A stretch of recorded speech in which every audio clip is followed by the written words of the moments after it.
सभी मित्रों को मेरा प्यार भरा नमस्कार। जय भारत।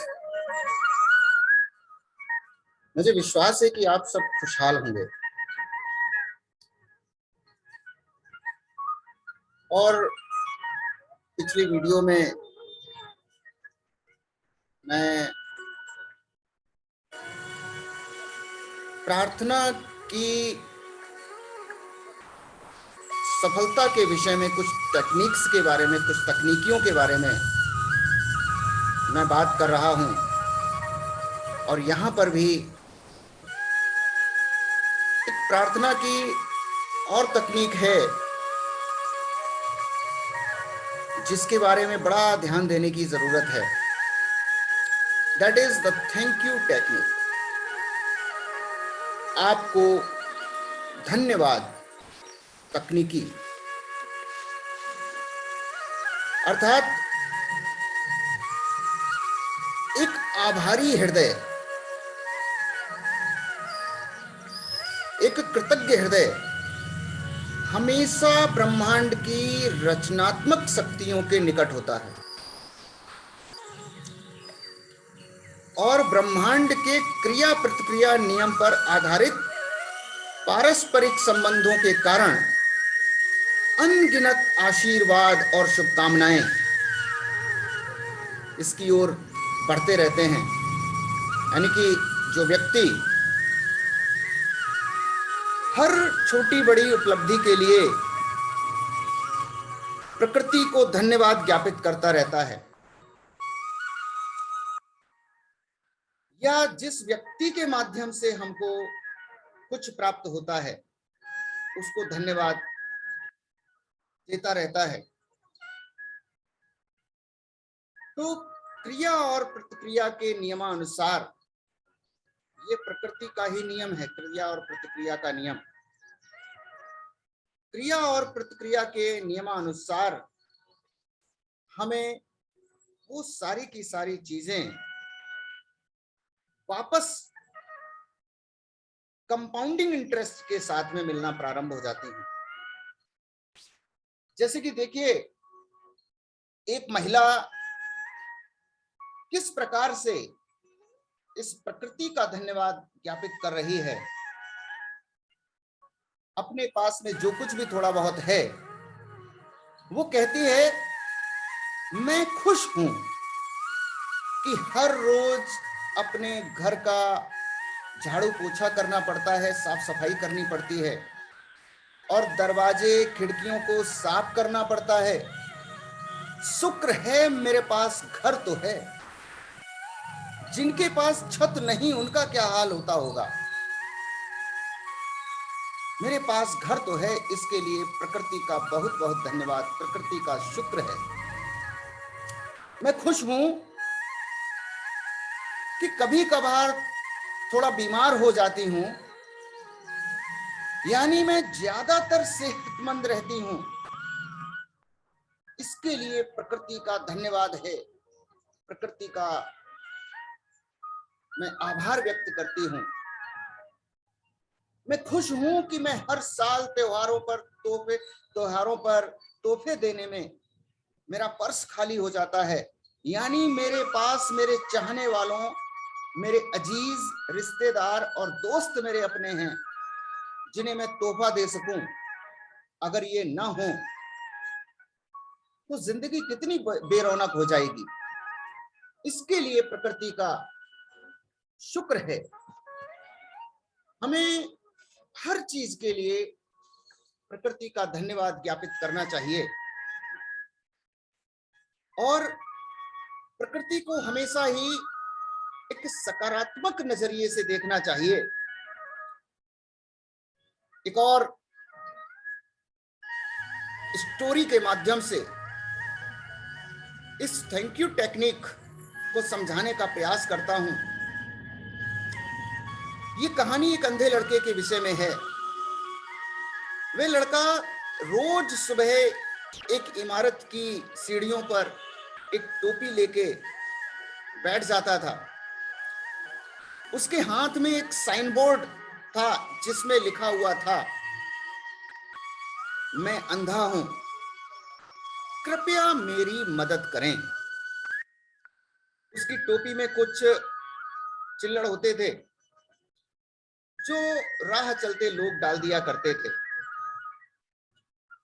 तभी एक बार क्या हुआ, एक आदमी वहां से गुजर रहा था, उसने उस लड़के की टोपी में कुछ चिल्लड़ डाले और उसने साइन बोर्ड को लिया और उस पर कुछ लिखने लगा। फिर उसने साइन बोर्ड को कुछ इस तरीके से रखा कि जो लिखा था वह लोगों को अच्छी प्रकार से दिखाई पड़ने लगे। थोड़ी ही देर में लोग वे साइन बोर्ड को देखकर पहले से ज्यादा पैसे डालने लगे। कुछ ही देर में उसकी टोपी पैसे से भर गई। उस दोपहर को वह आदमी जिसने साइन बोर्ड पर ये लिखा था वहां फिर से आया, ये देखने के लिए कि क्या हुआ होगा, मैंने ये जो अपना वक्तव्य लिखा है इसका क्या प्रभाव हुआ होगा। उसके पैरों की आहट सुनकर अंधे लड़के ने उस व्यक्ति को पहचान लिया और उससे पूछा कि आप वही व्यक्ति हैं जिसने मेरे साइन बोर्ड पर कुछ लिखा था, मेरे लिखे हुए को बदल दिया था, आपने क्या लिखा था, जरा मुझे बताओ। उस आदमी ने कहा, मैंने सिर्फ सच लिखा था, मैंने वही लिखा था जो तुमने लिखा था, लेकिन अलग तरीके से लिखा था। मैंने लिखा था, आज एक खूबसूरत दिन है पर मैं उसे देख नहीं सकता। तो जब आदमी की जिंदगी में बहुत तकलीफें होती हैं तब आभार व्यक्त करने की भावना रखना कठिन है, यानी धन्यवाद देने की भावना रखना बड़ा कठिन हो जाता है। जैसे हमारी सारी तकलीफें काले घने अंधेरे बादलों की तरह पूरी जिंदगी को घेरे हुए है, और फिर कुछ ऐसा वक्त भी होता है जब कुछ ठीक ठाक चल रहा होता है, उस वक्त हम अपनी जिंदगी के अनमोल पलों को हल्के में लेने लगते हैं। आनंद, आराम, जिंदगी की चकाचौंध में खोकर हम प्रकृति को धन्यवाद देना, प्रकृति के प्रति आभारी होना, ये भूल जाते हैं। तो ये आभार, ये कृतज्ञता क्या होती है? सीधे शब्दों में कहें, कृतज्ञता एक आदत है। ये दुनिया को देखने का एक अलग नजरिया है और इसमें सभी अच्छी चीजों की सराहना की भावना है, चाहे आपकी वर्तमान स्थिति आपको पसंद हो अथवा ना हो। कृतज्ञता अपने आप के साथ और आपके साथ जो भी हैं उनके साथ शांति से रहने के लिए एक हृदय केंद्रित दृष्टिकोण होता है। और जब हम कृतज्ञता की इस भावना का अभ्यास करते हैं तो ये हमारे जीवन में और भी चीजों को आकर्षित करने लगती है, जिसके लिए हमें आभारी होना चाहिए। तो इस थैंक यू टेक्निक का अभी से प्रयोग करें। आपके जीवन में क्या चीज है, कौन से लोग हैं जिनके प्रति आप आभारी हो सकते हैं? हर व्यक्ति के लिए, हर चीज के लिए आभारी होना शुरू करें। धन्यवाद देना, हर वो चीज जो प्राप्त होती है उसके लिए धन्यवाद देना शुरू करें। जैसा कि पहले दोनों ही साइन बोर्ड में सही लिखा था, लेकिन पहले साइन बोर्ड ने कहा था कि लड़का अंधा था, जबकि दूसरे साइन बोर्ड ने सभी को संदेश दिया कि उनको कितना आभारी होना चाहिए और उन्हें किस प्रकार से देखना चाहिए। तो यदि ये आदत आपकी अभी नहीं है तो ये जीवन के लिए चुनौतीपूर्ण हो सकता है।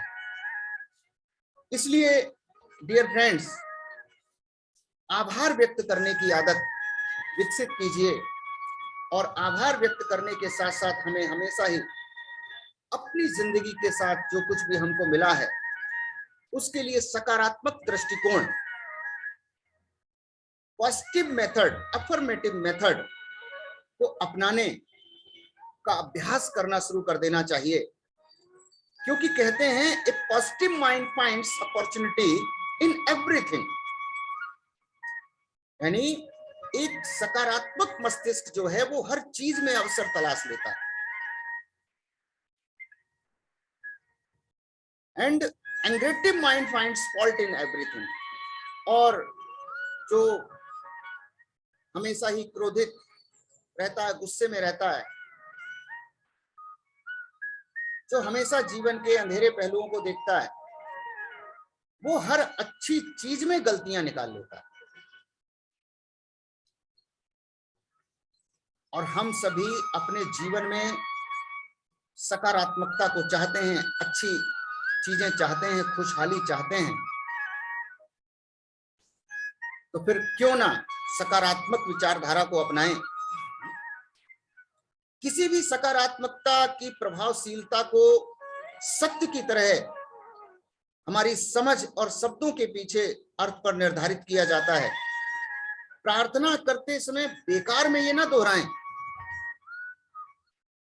इसलिए हमारी सकारात्मकता की शक्ति हमें निश्चित और विशिष्ट सकारात्मकता के नजरिए का उपयोग बुद्धिमत्तापूर्ण ढंग से लागू किए जाने के ऊपर निर्भर करता है कि हमको कैसे परिणाम मिलने की संभावना है। प्रार्थना की सकारात्मक प्रक्रिया का परिणाम हमारे जीवन के सिद्धांतों के स्वीकार करने पर भी निर्भर करता है। इस पर आप कैसे दिखते हैं इसका कोई प्रभाव नहीं पड़ता। एक क्षण के लिए मान लीजिए कि यहां एक गणित का सिद्धांत है और गणित के सिद्धांतों में कोई भी त्रुटि नहीं होती। यहां एक सत्य का सिद्धांत है जहां कोई बेईमानी नहीं होती। यहां एक बुद्धिमत्ता का सिद्धांत है, अज्ञानता का नहीं है। यहां सामंजस्यता का सिद्धांत है, लेकिन असामंजस्यता का नहीं है। यहाँ स्वास्थ्य का सिद्धांत है, बीमारी का नहीं। यहाँ हमेशा ही इस प्रकृति में बहुलता का सिद्धांत है, गरीबी का नहीं है, अमीरी का सिद्धांत है। किसी भी चीज को दृढ़ता से स्वीकार करने का अर्थ है यह कहना कि ऐसा हो, और हम अपना नजरिया अपने मन में सच की तरीके से रखें, चाहे सभी तरीके के तथ्य विपरीत हों। आपको आपकी प्रार्थना का उत्तर अवश्य मिलेगा। जीवन के सत्य को स्वीकार कीजिए जब तक हमें अवचेतन की प्रतिक्रिया न मिले जिससे हमको संतुष्टि मिलती है। जब हमें हमारे अवचेतन मस्तिष्क की प्रतिक्रिया मिल जाती है तो हमें संतुष्टि मिलने लगती है। हम खुश होने लगते हैं कि हमने इस प्रकृति से जिस चीज की कामना की, हमने इस प्रकृति से जिस चीज को पाने के लिए प्रार्थना की, वो चीज, वो वस्तु, वो मेरे सपने, वो मेरी अभिलाषाएं, वो मेरी आकांक्षाएं मुझे प्राप्त हो रही हैं। इसलिए सदैव ही इस अफर्मेटिव मेथड को अपनाएं तो हमेशा ही हमारे लिए जो है खुशहाली आती है। जैसे कि अभी मैंने बताया कि a positive mind finds opportunity in everything and a negative mind finds faults in everything. एक सकारात्मक मस्तिष्क जो है वो हर चीज में अवसर की तलाश कर लेता है, जबकि नकारात्मक मस्तिष्क जो है वो हर चीज में गलतियां ढूंढता रहता है। फैसला हमारा है, फैसला आपका है कि हमें पॉजिटिव माइंड रखना है या नेगेटिव माइंड। और नेगेटिव माइंड तो कोई भी नहीं रखना चाहता, क्योंकि अपने जीवन में नकारात्मकताएं कोई भी व्यक्ति आने नहीं देना चाहता है। तो सकारात्मकता का अभ्यास करें निरंतर। और इसके लिए हमें क्या करना है, महत्वपूर्ण बिंदुओं पर प्रकाश एक बार फिर से डाल लेते हैं। वो ये कि हमें मानसिक इंजीनियर बनना है और वैभवपूर्ण और विशाल जीवन के निर्माण के लिए पहले से की गई और साबित की गई, प्रैक्टिकल की गई तकनीकों का हमें प्रयोग करना है। हमारी इच्छा ही हमारी प्रार्थना है।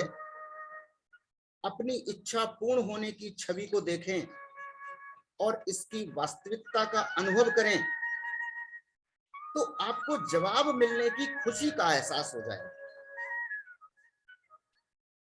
चीजों को पाने की इच्छा करना मनोचिकित्सक का सबसे सरल और निश्चित तरीका है।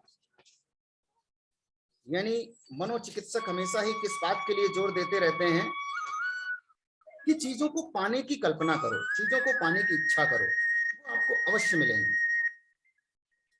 हम कांतिमान हो, स्वास्थ्य हमारा सही हो, सफलता और खुशियां उन विचारों से बना सकते हैं जिन्हें हम अपने मन के छुपे हुए स्टूडियो में सोचते हैं। और मन का स्टूडियो वही हमारा अवचेतन मस्तिष्क। वैज्ञानिक विधि का प्रयोग करें जब तक हम निजी तौर पर यह साबित न कर दें कि हमारी चेतन सोच को हमारे अवचेतन मस्तिष्क की अनंत बुद्धिमत्ता से हमेशा सीधा जवाब आता है। अपनी इच्छाओं में कुछ निश्चित रूप से मिलने को पहले से देखकर खुशी और शांति का अनुभव करें। हमारे मन में किसी स्वरूप की छवि वह उस वस्तु की है जिसकी हम आशा कर रहे हैं, और उस वस्तु का कोई प्रमाण अभी देखा नहीं गया है। एक मानसिक छवि 1000 शब्दों के बराबर होती है। हमारा अवचेतन किसी भी छवि को स्वीकार करता है, लेकिन उसी छवि को स्वीकार करता है जिसका मन में विश्वास है। प्रार्थना करते समय सभी प्रयास अथवा मानसिक प्रकार के दबावों से बचें। निद्रावस्था में या उन्नीदी अवस्था में जाएं और खुद को लोरी की तरह सुना करके सोने का अभ्यास करें और जानें कि हमारी प्रार्थना का जवाब मिल गया है, ये महसूस करें। और याद रखें कि कृतज्ञ हमेशा विश्व की संपदा के करीब होता है। जो व्यक्ति हमेशा ही आभार व्यक्त करता रहता है, कृतज्ञता व्यक्त करता रहता है, वो संपूर्ण विश्व की संपदा के करीब होता है। और किसी चीज को दृढ़ता से कहना कि ऐसा ही है, और जब हमारे मन का नजरिया सच जैसा है, जैसा सभी तथ्य, जबकि सभी तथ्य विपरीत हों, तो भी हमको हमारी प्रार्थना का उत्तर जरूर मिलता है। हम हमेशा ही प्रकृति के प्रेम और महानता के बारे में सोचते हुए सामंजस्यता, स्वास्थ्य और शांति की इलेक्ट्रॉनिक तरंगों को उत्पन्न करें। और जब हम ये इस प्रकार की तरंगों को उत्पन्न करेंगे तो प्रकृति की सकारात्मक शक्तियों के साथ में हमारा तालमेल बैठता है, सामंजस्य बैठता है, और वहां से वो चीजें वापस हमको मिलना शुरू हो जाती हैं जिनकी हम अपने जीवन में अपेक्षा करते हैं। हम अपने जीवन में ढेर सारे पैसे की अपेक्षा करते हैं, धन की अपेक्षा करते हैं, हमको धन प्राप्त होना शुरू हो जाता है। हम स्वास्थ्य की अपेक्षा करते हैं, हमको स्वास्थ्य मिलना शुरू हो जाता है। हम अपने जीवन में सफलता की कामना करते हैं, हमको सफलता मिलनी शुरू हो जाती है। हम अपने जीवन में खुशहाली की कामना करते हैं, हमारा जीवन में खुशहाली आने लगती है। जिस चीज को हम आज्ञा देते हैं और उसे सच जैसा समझते हैं, वह जरूर होती है। सामंजस्य, स्वास्थ्य, शांति और प्रचुरता को आदेश दें। अगर हम इस प्रकार से ये सारी क्रियाएं करते हैं तो निश्चित ही हमारे जीवन में सुख, समृद्धि और खुशहाली का आगमन अनवरत रूप से आना शुरू हो जाता है। तो इन व्यावहारिक टेक्निक्स का, तकनीकियों का, प्रैक्टिकल टेक्निक्स का इस्तेमाल करते हुए अपने जीवन को सुखी, समृद्ध और खुशहाल बनाने की दिशा में अपने कदम आगे बढ़ाएंगे। मेरा विश्वास है कि मेरे बनाए गए वीडियोस आपको पसंद आ रहे हैं। बस इन वीडियोस को लाइक करते रहें, चैनल को सब्सक्राइब करें, खुद करें, दूसरे लोगों को भी सब्सक्राइब करवाएं, और ज्यादा से ज्यादा इनको शेयर करें ताकि तमाम लोगों का भला हो सके। Thank you very much. मिलता हूं अगले वीडियो में एक नए विषय के साथ में। जय भारत।